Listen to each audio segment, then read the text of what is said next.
You're watching Rurouni K95's anime review on JoJo's Bizarre Adventure Diamond is Unbreakable. Hi Ruronis, this is your pal Rurouni K95 here. Today's anime review, we're going to be reviewing JoJo's Bizarre Adventure Diamond is Unbreakable. Looking back on my previous anime review on JoJo's Bizarre Adventure Stardust Crusaders, I did really want to cover JoJo's Bizarre Adventure Diamond is Unbreakable. Never said if it was sounded like if it was a name for a television anime series sequel, but it's technically the third season to JoJo's Bizarre Adventure because Stardust Crusader is the second season of JoJo's Bizarre Adventure, but third season is Diamond is Unbreakable for the series, especially JoJo's Bizarre Adventure. We all know here that let's start with the review. So the part we've all been waiting for. Dio Brando is dead, the tarot cards have been ripped to shreds, old man Joseph is off having affairs, and Jotaro Kujo is now a marine biologist. Everything you thought it was insane about the previous installments of JoJo's Bizarre Adventure series, or technically like the seasons of JoJo's Bizarre Adventure series, can be experienced on how it is when it presents for this anime. But what's coming up is another one that we haven't touched on until now. Things are changing, and no longer stands be named after tarot cards. So if you thought Tower Gray was too odd of a name, but then you better prepare for yourself for the incredible original Red Hot Chili Pepper, a name only one letter away from a copyright lawsuit. So we are no longer following the juvenile delinquent and Jotaro Kujo. Instead, this part will focus on a character likes of which we've never seen before. A juvenile delinquent with a heart of gold. This new anime will not feature any characters from Stardust Crusaders, but instead it will play host to some of the more interesting characters you have ever had the pleasure of meeting. A serial killer with a hand fetish, an invisible infant, and two powerful rats. If you've yet to figure it out, then maybe I'm being too vague, or perhaps you're just not powerful enough to withstand the intense aurora of these words, and it's rendering your brain utterly unless regards. What you should know is that the anime adaptation of Hirohiko's Araki's Diamond is Unbreakable has just begun, and it's more beautiful. Koichi Hirose is, for all intents and purposes, a normal boy one fateful day on his way to class for the very first time as a high schooler.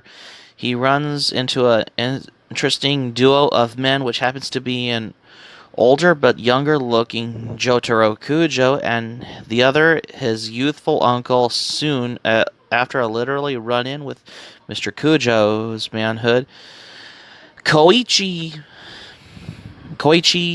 whatever you want to pronounce it, meets the strange yet kind-hearted Josuke Higashikata.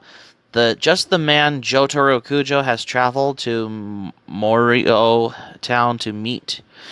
The two look on it as our hero, Josuke, is confronted by a group of teenagers with torment in their hearts and fire in their eyes. After breaking and subsequently healing the nose of the gang's leader, after he almost killed a wild turtle Josuke was using to help quell his fear of aquatic reptiles, it is revealed that Josuke is indeed a member of the Joestar family, though with a different last name. Many thanks to the wandering libido we know as Old Man Joseph. Sometime after the marriage between Joseph Joestar and Suzy Q, at the birth of their first child, Holly, the old man decided that it was time to travel, and I'm not referring to his trip in Egypt in order to find Dio, like you see in Stardust Crusaders. No, he decided the lifestyle of an aging father was not one that suited him. So he took a trip to the fictional Morioh town, which is somewhere in Japan, to sow his wild oats. These oats then grew into an interesting tree, a tree now known now as Josuke Higashikata. Jotaro Kujo, who has taken time off from his job as a marine biologist, has come to Morioh town not only to tell Josuke that he is the bastard child of old man Joseph, but that there is a ruthless killer loose in the town. After warning him about this man and explaining to Josuke that a long talk must be had about the Joestar lineage, Jotaro allows the boys to attend their first day of class and retreats back to his five-star accommodation for or what I can only assume is an afternoon of staring violently into the distance, pondering. On their way back from school, new best friends Koichi and Josuke talk about the troubles of life and how it's super crazy to all of a sudden find out about the long line of relatives you never knew you had thanks to a cheating father that didn't have enough common destiny to hang around after he knocked up your mother. Standard teenager stuff. He decides in this moment that he doesn't care much for the Joestar family and that he's going to somehow avoid his nephew, Jotaro Kujo, until he catches the killer and leaves town forever, no questions asked. His peace doesn't last too long enough, though. As the duo walk past their local convenience store, they notice somewhat of a commotion. It seems as though a crazed mugger has held up the store, taking the hostage, the only worker in at the present time. After the felons calls out Josuke from a crowd of people, exclaiming that his hair is silly, our hero decides that it's the time for this criminal to go down because you don't talk smack about the hair, okay? Josuke hates that. After using his stand, Crazy Diamond, to punch through both the man and the woman being held hostage, the audience begins to understand what king of ability this young man has. He can heal things or reverse specific fragments of the time, which is more fitting for those of the Joestar bloodline. Within a flash, he heals a gut wound of the innocent woman and reveals that the knife the robber was previously holding is now sitting nicely in the pit of his stomach, just where Josuke wanted to be. A disgusting water-based stand reveals itself from the gullet of the now seized man and warns Josuke to watch his back. Now that Josuke has exposed himself as a standard user, the mysterious murderer who is clearly in control of this disgustingly slimy stand will be gunning for him from now on. And the episode ends with Jotaro and Josuke having a jovial chat on the phone about officially becoming one of the Joestars when a man in a funny hat, who is most obviously the murderer, turns up at the Higashikata household. We'll have to wait until next week to figure out what happens next. The murderer gets destroyed by Josuke.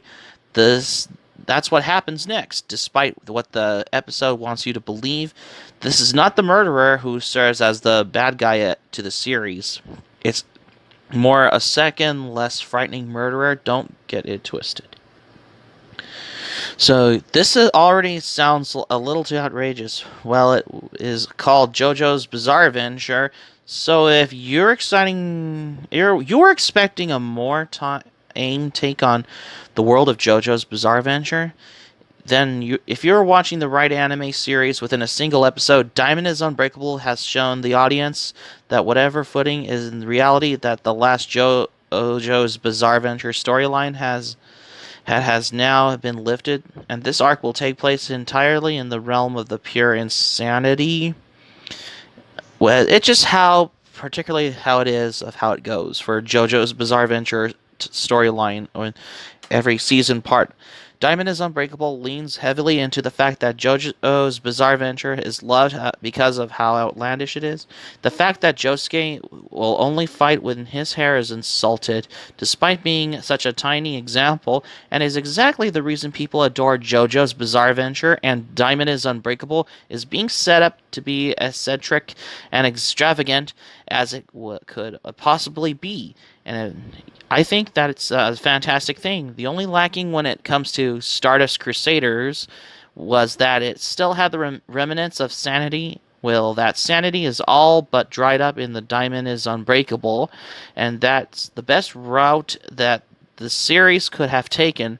Unlike Stardust Crusaders, Diamond is Unbreakable takes place not on a wild trip across the globe, but in a small town where you can only assume a lot of interesting shenanigans will take place.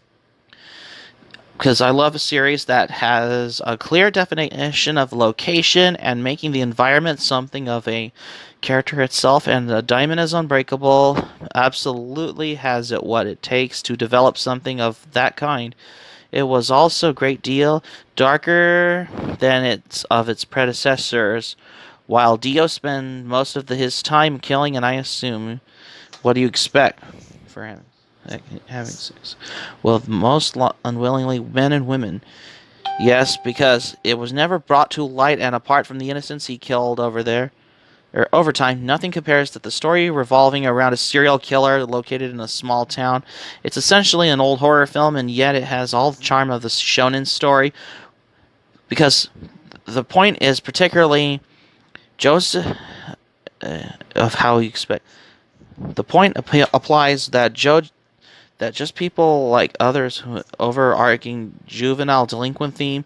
Josuke clearly takes after his nephew and plays a host to an interesting fashion sense alongside a short temper that has him constantly getting into fights.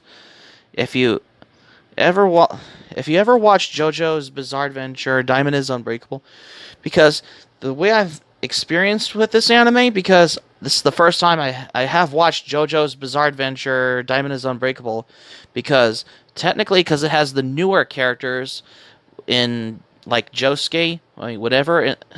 He gets pissy whenever they insulted about Josuke's hair. Yeah, because if you ever watched JoJo's Bizarre Adventure, Diamond is Unbreakable, because it's a lot more probably after Stardust Crusaders, even though I have already done my looking back at my previous anime review on the first season of JoJo's Bizarre Adventure and JoJo's Bizarre Adventures Stardust Crusaders, which has got to me because JoJo's Bizarre Adventure Stardust Crusaders is the second season of JoJo's Bizarre Adventure. But for JoJo's Bizarre Adventure, The Diamond is Unbreakable is basically like the third season of JoJo's Bizarre Adventure series of how it is. Even though, because I loved the series JoJo's Bizarre Adventure, Diamond is Unbreakable, because I've seen the visuals and very interesting arcs when what I see in JoJo's Bizarre Adventure.